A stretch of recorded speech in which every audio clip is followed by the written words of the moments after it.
Welcome. First, I welcome everyone to the first episode of the Christopher Peter Review of the New Year. I hope that everyone had a wonderful holiday season and are ready to start 2026 off with renewed vigor.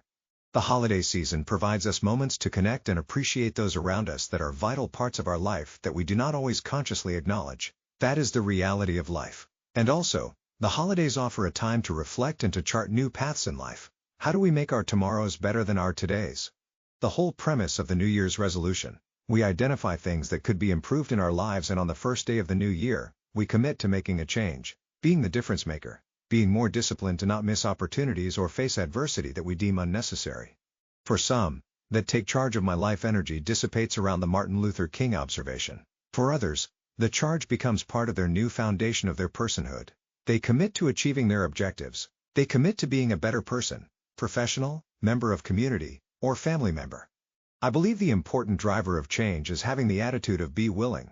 Sounds like a t-shirt slogan, and maybe it should be, but I believe you must be willing to pursue an objective, beyond just the speaking of a desire, but putting actions that lead to that end goal. Be willing to take steps to achieve your desired goal. Be willing to be uncomfortable around changes in your life that are required to make that goal a reality. Be willing to overcome adversity to stay on path when the times get tough and the status quo wants to reintroduce itself. My Philadelphia Eagles were able to squeak another win over a formidable opponent in a manner that once again leaves us fans hopeful, but scratching our heads. The Buffalo Bills are a quality football team. There is no denying that. Josh Allen is one of the most talented quarterbacks in his generation, and they have talent across the board. The Philadelphia Eagles have one of the best rosters in the National Football League as well, and ours are just entering their primes. Heading into the matchup, I was worried that despite our talent advantage, the Bills chasing a division title at the time might be hard to manage in their home stadium. But, for 3 quarters, my fears were not realized. The Eagles were the dominant team for the first 3 quarters. Then the Bills made a desperation run that almost allowed them to come all the way back, except for an errant pass by the reigning league most valuable player, who never misses those throws. But, facing our defense, Allen was kept in check for the most part. The big issue from the game was again the fact that our offense played a great half and then took the next one off. Watching the coverage and commentary following the game, it is clear that we continue to have issues with play design. Pundits are questioning the play of the receiver and our quarterback Jalen Hurts, but we continue to send our receivers right into coverage without options. Other teams seem to have receivers run routes with the intent to create space, passing lanes, and yards after catch. From some of the videos shown, it is clear that we send our receivers into curl routes into matching coverage and hope our team can bail out the coaching staff. The issue seems to be with the lack of a philosophy. Once again, we are looking like they are going through the motions. I understand that our opponents will make some adjustments throughout the game, but we cannot continue just going 3 and out. We need to be able to at least get 1 or 2 first downs to allow our defense rest and the ability to drain the clock. It is puzzling that it continues to be an issue for our team, despite the plethora of talent we have available. Not every game is going to be a blowout. That is not realistic, but we should at least be able to sustain some level of consistency and adjust to the changes from our opponents. We cannot expect that a 2 or 3 score lead will hold up against playoff offenses that will adjust and take more calculated chances to score. Some of the pundits are being overly critical simply to appease audiences and for ratings and clicks, but I am not sure we can be on the complete opposite side believing that there may be some miraculous change come playoffs. It is concerning, but we are winning, and we had a difficult schedule, so I am hoping that we can turn it on when it matters most. Now for the rest of the league. I believe that you must control what you can and take advantage of opportunities when they present themselves. I am not a big fan of hoping that things fall into place. When you have a chance to remove any constraints or alternative unfavorable outcomes, then you must ensure victory. Especially when your opponent is a team that is dysfunctional. Of course I am talking about the Steelers losing to the Cleveland Browns. Ideally, the Steelers would have slammed the door on their division rival in the Baltimore Ravens, who destroyed the Green Bay Packers at Lambeau Field. The Steelers could have eliminated them with a win. Now, they will host a winner-take-the-division game on the final week of the 2025 season. A game they will not have their top receiver, who is suspended following his incident with a fan. A stupid act caused a stupid loss that may cause a team with potential to miss the playoffs despite leading the division all year long. The Los Angeles Rams were cruising to a top seed and then they lost to the Seattle Seahawks and then to the Atlanta Falcons, who have already booked their offseason plans weeks ago. Now, the Rams will be a wild card and will watch the Seahawks battle the San Francisco 49ers. This should be an intriguing game. I am not a big fan of the Niners, who talk a big game, but fail to deliver when it matters most. But I think that Kyle Shanahan is removing any doubt about the quality of coach he is, because every time they lose a key piece, he still keeps them on track, especially this year. Happy New Year, everyone. In many areas of our public policy, the year 2025 has shown that we needed a change in direction from 2024. And that has been crystal clear in the foreign policy space. When President Donald Trump was inaugurated on January 20th, he spoke about a whole host of ideas, but at forefront was the desire to be viewed as a peacetime president. He came into office with the world on fire. Wars raging in the Ukraine following the Russian invasion. War in the Middle East following the terrorist attack by Hamas on Israel. And other skirmishes throughout the world that were not viewed as important enough for the mainstream media to cover. Now, at the near end of year one of the second term, the global front is much different. There is peace taking hold in the Middle East, or at least the first real hope in a long time for peace to hold. And the war in Ukraine is still being fought, but there are at least ideas put forth that peace negotiations can work on. I think the foreign policy space has been a real positive point for the new Trump administration, as the approach to bringing conflicts to an end through direct engagement and negotiation seems to be as effective as one may imagine. The prior approach of bankrolling a war without a defined end was not going to really end any conflicts. The only projected outcome of that approach was slowing the eventual outcome, which would only increase the casualties on both sides of the conflict. For the Middle East, the hope is that the end of the conflict will usher in a new power dynamic and allow for continued peace, weakening of the threats to peace from rogue regimes like Iran, and shifting power to those who actually want economic growth, not conflict. There have been other skirmishes that could have escalated from regional conflicts that Trump was able to negotiate resolutions to. So that is a positive. The end of military conflicts is a good thing regardless of politics. Now, the strikes on narcos that are clearly transporting drugs into the United States are going to appear like a conflict to the idea of peace, but the narratives around these strikes appear to be not as honest as the reality. These seem to be reasonable approaches to address the issue of drug smuggling that has cost the lives of Americans. Going after the supply of these illegal and destructive drugs is something that we need to do because there are too many people losing their lives to drug-related preventable deaths. But we will need to address the demand side fueled by policymakers catering to the whims of addicts and local pushers in our communities. Are we doing enough to rehab these addicts, or are we just giving them clean disposables to support their bad behaviors? Our society's misguided public policies that fuel social ills rather than solve them will be discussed in future episodes, but our foreign policy is headed in the right direction from a peace perspective. Now, foreign policy from an economic perspective is a challenging issue because there is a need to rebalance our global trade by removing the barriers and protectionist policies that harmed American workers, American manufacturers, and our consumers. Free trade should be mutually beneficial exchanges of goods and services based on economic merit, not on appeasing the interests of our partners to gain an advantage over our producers because of the view that we are big and they are little. We should focus on the merit of the exchange and true fairness, not going along just to get along.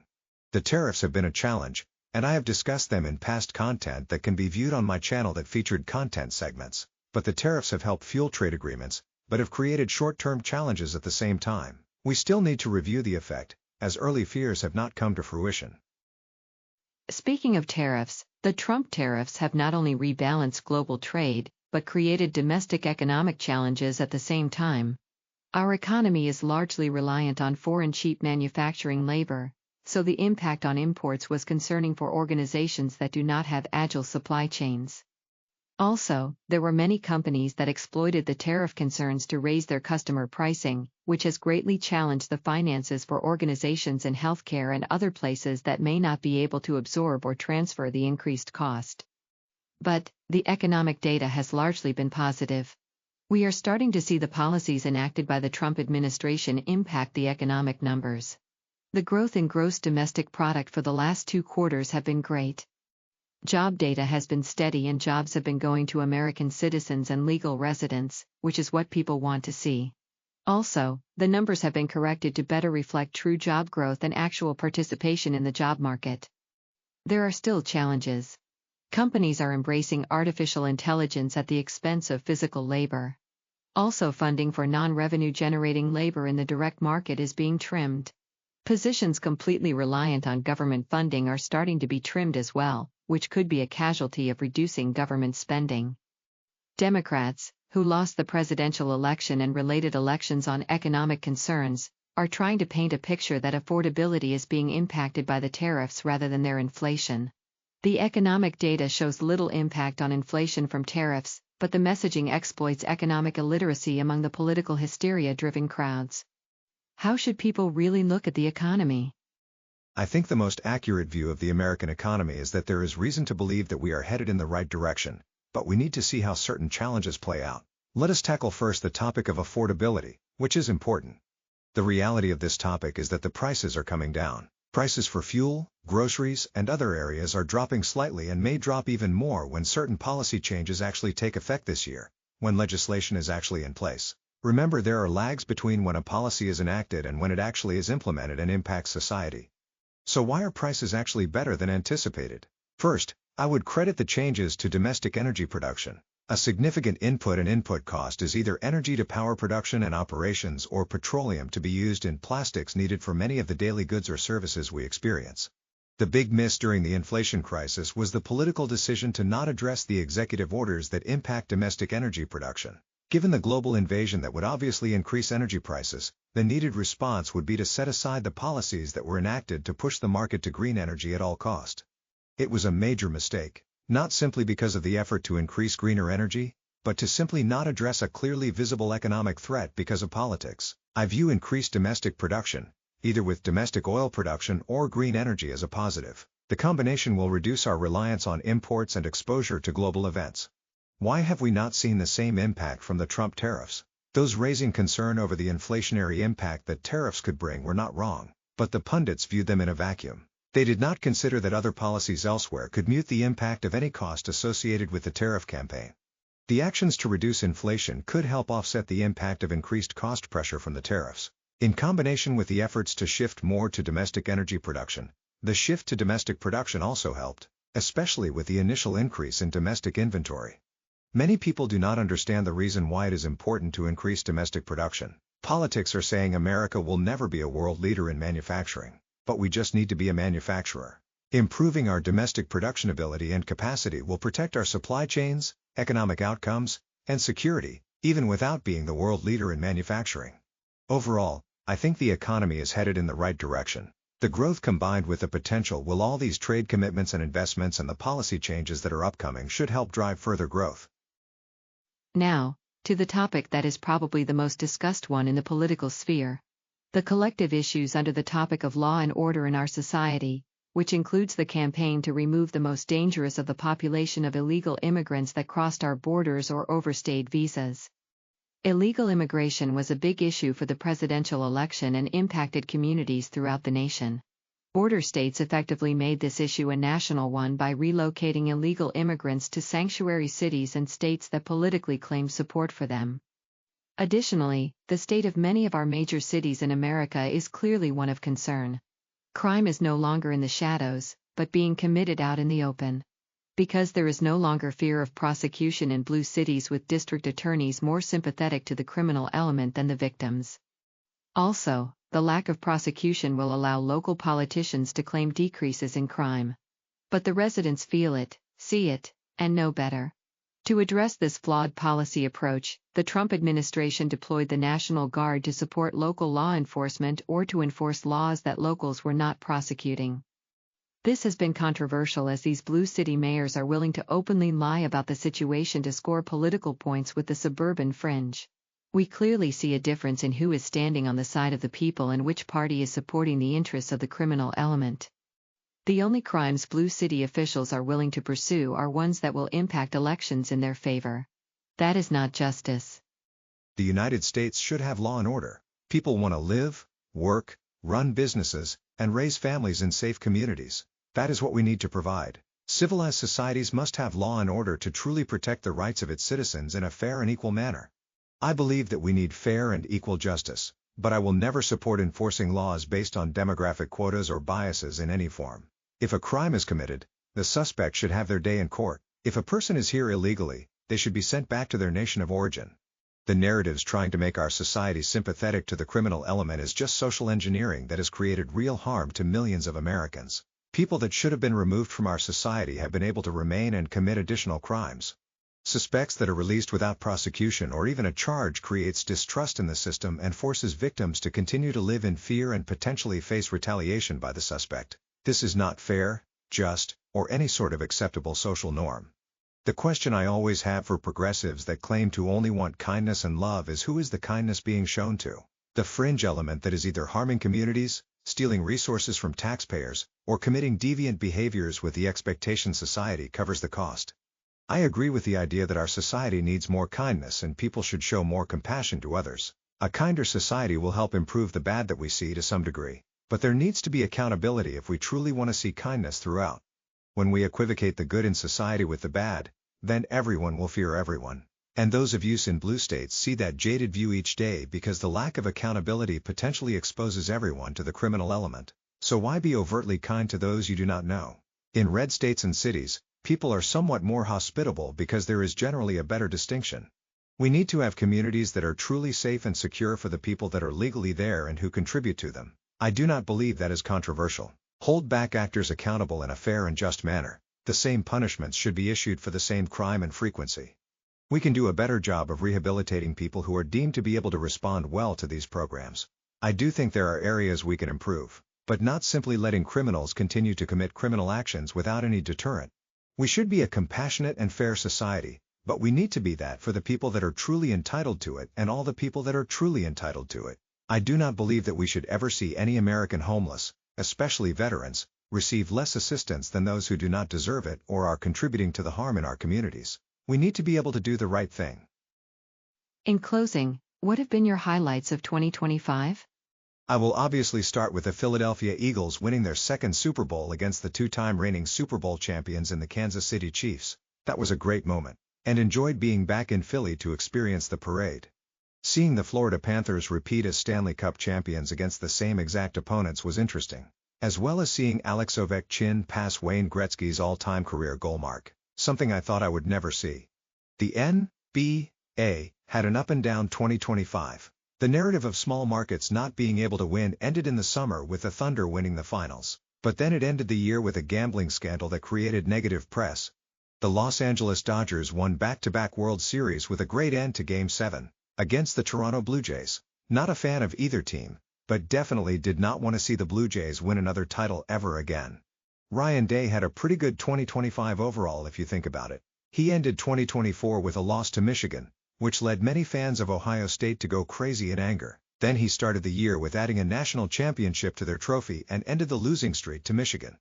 Now, I have to talk about movies because I saw a good number of them this year. I am not always a big fan of those films deemed Oscar-worthy, but only seen by a handful of people. The movie I enjoyed the most this year was the F1 movie with Brad Pitt, definitely a movie to see in a theater environment.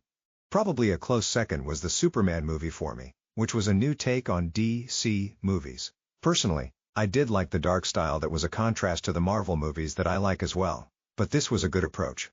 Overall, I thought the key events for the year were the large pledges for investment in the American economy. If these nations follow through, then many people here will have opportunities that they need to improve their state in life. And let me not ignore the growth of artificial intelligence. While it will definitely change our economy, it will provide new opportunities, many of which are currently unforeseen. We cannot fear change and new technology. We need to learn how to use it to push us forward and understand how to protect society from potential downsides.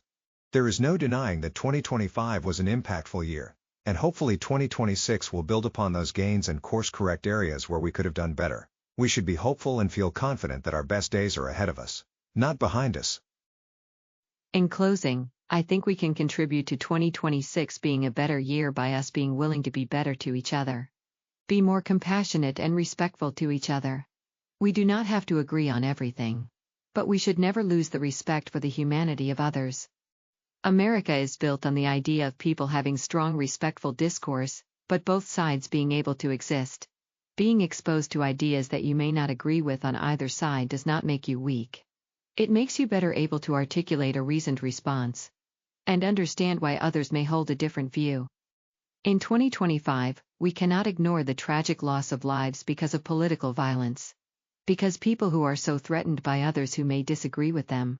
In 2026, we must evolve away from violence and both sides be willing to make better arguments rather than attacks. Thank you for experiencing this episode of the Christopher Peter Review. Your viewership is appreciated and valued. Please follow the Christopher Peter Review on social media and continue to visit www.crcreview.com for new episodes of the Christopher Peter Review. Thank you once again. Until next time.